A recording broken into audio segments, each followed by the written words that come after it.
Made myself big scoop shovel here for my John Deere 1025R. So it's used for scooping up leaves.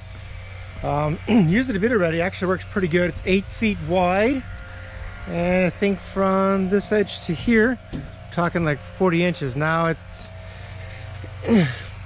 working okay. I had to reinforce this section over here. You can see it's screwed on a chunk of plywood underneath there. This piece I put on this morning, it's coming apart a bit, so I'm gonna have to modify that a bit again. But all in all, it works pretty good. I'll do a little bit of a video so you can see it in action.